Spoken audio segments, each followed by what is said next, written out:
Hello and welcome to episode 13 of the HamCorp training manual. In this episode, we will set up a rudimentary logistics pipes network, and we will have a short demonstration of how autocrafting works. Note that logistics pipes are expensive and kinda suck and should be replaced with applied energistics as soon as it is available. Let's get started with some logistics pipes. We're going to need a lot of unrouted transport pipes. The quest requires the stack, but yeah, that's not going to be enough. We need way more than that. I think 10 stacks is probably maybe a bit much. Let's do 5. Let's do 5 stacks. So here is a tip for getting obsidian dust. Naively, you would just chuck obsidian in a macerator and you would get 1 obsidian dust. But we can do better. You can put obsidian in an alloy smelter with an ingot mold to get 9 obsidian ingots. And then you can crush those to get 9 obsidian dust. So instead of getting 1 dust per obsidian, you're getting 9 dust per obsidian. Okay, here are the first logistics pipes, the unrouted transport pipe. Yeah, these are pretty stupid pipes. They don't really have any they don't have any logic. They just kind of send items. They just let them pass through, basically. The first type of pipe that has any kind of logic behind it is the basic logistics pipe. So these pipes can handle junctions. When there's no power, the basic logistic pipe acts exactly the same as the unrouted transport pipe. And what happens at a junction for these pipes is it will just, say an item is coming through from this way, it will hit the junction and then go in a random direction. And we don't want that if there's, logic involved. Okay, let's stop right there, because I've done some investigation into the actual autocrafting capabilities of logistics pipes. We are just not ready for it. We don't have the infrastructure. We need ender pearls, a consistent source of ender pearls. We need a sifter to get flawless emeralds for one of the components. And we need to figure out polyethylene. We need to set up a whole chain for polyethylene. That's probably the most complex task of these 3. But worry not, because HamCorp promised logistics pipes, and HamCorp will deliver logistics pipes.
That was a lot of stuff, really fast. So, let me just go over it really quickly, and then I'll talk about why I needed these things.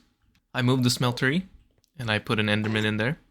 I managed to spawn one with the regenerating trait, so he's just going to melt in his own blood forever. But he likes it. He's an unpaid intern, and he's free to leave whenever he wants. Actually, that's not really true, because the roof is covered, and that stops endermen from teleporting.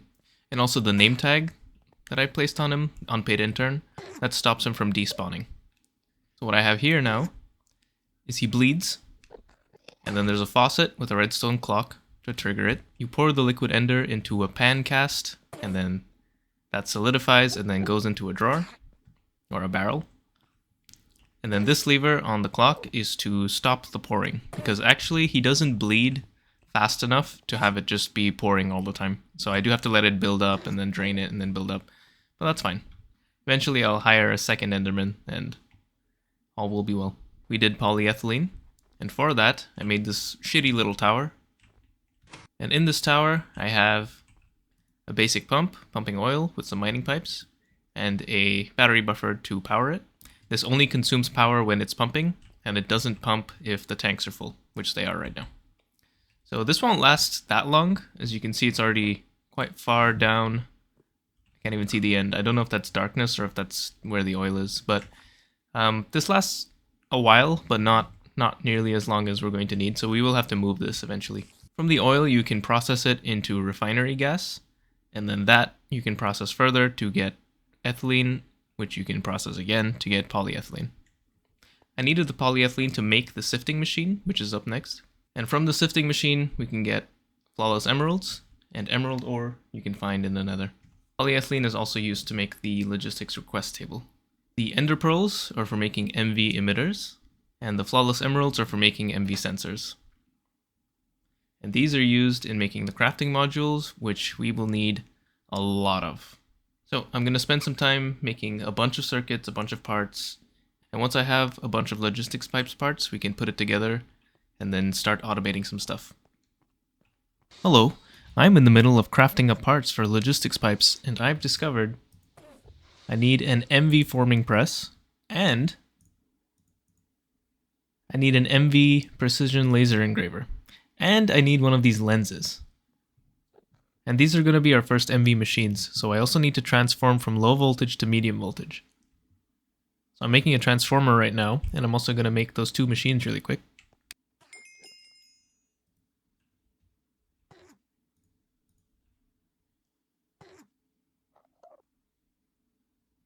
Oh, that one's not a quest. Okay, so to set up a transformer, be very careful because these can explode. What I like to do is I like to place it just to remind myself of how it places, and it basically places with the high voltage side facing you. So something like this is fine. And now this is currently a step down transformer, so it's expecting this to be the input and for these faces to be the output. We don't want that. We want it to be a step up transformer. So with a soft mallet, you can change it.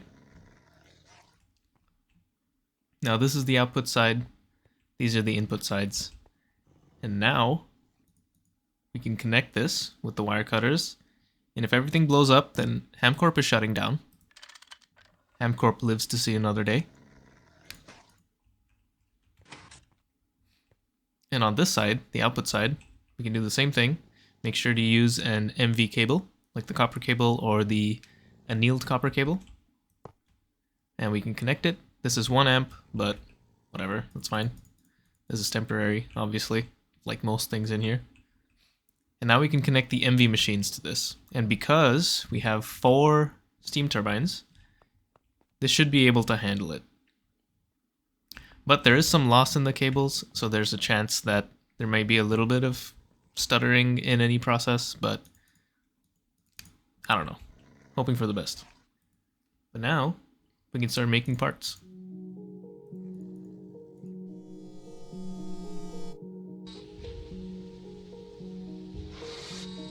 I'm back again with another discovery. Keyboard needs an MV assembler.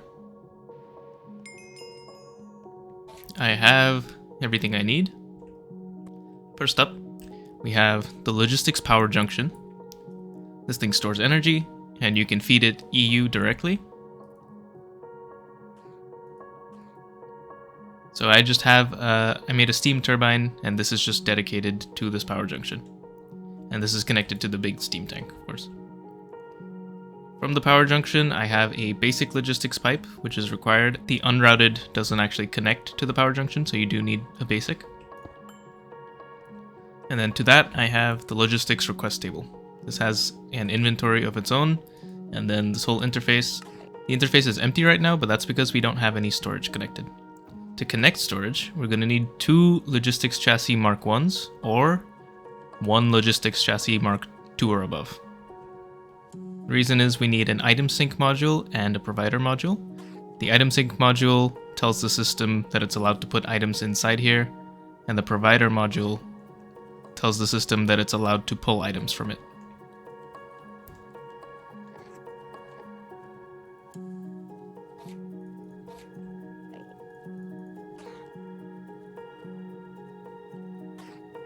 So in this chest I've got some tools. And at the request table, you can see all the tools. And to put items in, there's a little slot here. So you can just put in, for example, these iron ingots. And they don't go anywhere. The reason is we haven't configured the item sync module. So here, if you turn on default route, that basically means items that don't have a pre-designated location will be sent into this chest. And I'm just gonna make every chest a default chest, just so, yeah, I'm not gonna bother with sorting.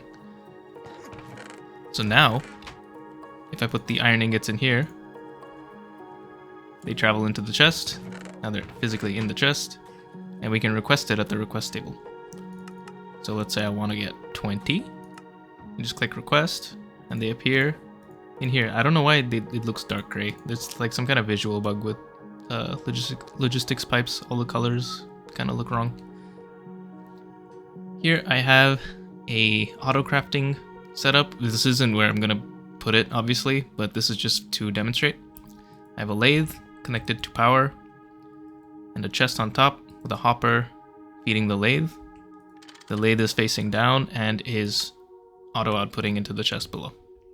To do Autocrafting, you're gonna need a logistics chassis. The Mark 1 is not great. It can only store 1 recipe. So my next immediate goal will be to upgrade these to Mark 2, Mark 3, Mark 4, if it's possible. But yeah, and those can just hold more modules. And each module stores 1 recipe. So not great cost-wise, very expensive. You can use a crafting logistics pipe and just directly connect it to the machine. And then not have item auto output, and then the system will just pull the output when it's done. But that means there's only 64 items that can be queued at a time. Everything else, let's say I request like 128 iron rods. 64 of those iron ingots are going to go in here, start processing, and the rest will just keep bouncing in the system, which is not ideal. So what I have here are these buffer chests. We're going to connect the chassis to the output chest, and then connect a satellite to the input chest. With a wrench, you can change the satellite ID, make it 1. And then here you can put in your crafting module and designate the satellite. So you want this to be the same. This should also be 1. It's not changing to 1 because it's not connected, so it's not aware that a 1 exists. So now I can change it to 1. Then I just tell it what the inputs and outputs are. So the input slots here are not going to be used at all because we're using a satellite setup. So we only have 3 input slots. So that's another limitation of logistics pipes, at least for now. I know you can upgrade the modules and stuff, but this is fine. For now, you can just say iron ingot goes into the satellite, which is up here. So the iron ingot will get sent here. And the output is an iron rod. So you can just drag like a ghost item, place it in here. Oh, that's 64. That's wrong. You can right click to half the amount. But yeah, here's the iron rod. Input iron ingot, output iron rod. Priority, it doesn't really matter. I just leave it at 0. Now if we connect this, I should be able to request iron rods. It says I have 0, which means it knows how to craft them. So let's request 4. So the iron go down, gets transported to the satellite, goes into the hopper, goes into the machine. And once it's done crafting, it gets pulled back. However, there's this small pile of iron dust that's a byproduct. And right now we can't handle byproducts, so these are just going to have to be manually cleaned every so often. Once these fill up, just have to come grab these dusts, dump them into storage, and yeah, that's it. That's the basics. Next step is to automate as many of these as I can. And yeah, these having one slot for crafting modules is pretty depressing. So I'm going to spend who knows how long upgrading these chassis, connecting everything, teaching all the recipes, and when I'm back, hopefully we have a nice, beautiful logistics pipe setup, and I can craft most things that I want. At least plates. I mean, at the very least I can request stuff from storage without having to run around and look for it. Alright, I have moved and upgraded some chests. We now have a big row of diamond chests and not enough chassis pipes to connect them all. But check this out. Isn't this so cool?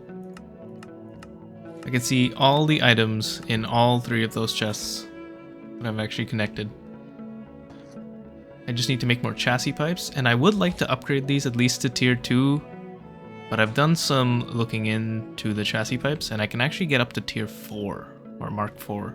I can make these red steel plates, but the red steel needs bismuth, and I have no idea how to get bismuth. I have a couple from, I think, small ores, but from what I can tell, bismuth is gated by going to Mars.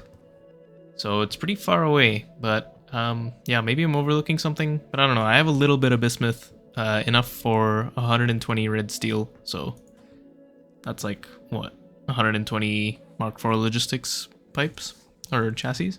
So that's not so bad. I haven't started connecting machines yet. That's coming soon. Right now, I'm just happy to be able to request items, to be honest. This is so nice. For the logistics chassis, for Mark 1, I need redstone alloy. This is not red alloy. This is different. Redstone alloy needs silicon, and I don't have any silicon. I had some from some quest or something that I've used for the pipes that we have so far. But for silicon, I need an MV electrolyzer. The next step, dark steel. There's actually a quest for dark steel. It's gated behind this one, electrical steel, conductive iron, pulsating iron. These are all not too bad to make. But they all need, I don't know if they all need, but this one needs redstone alloy. I know that this one needs silicon.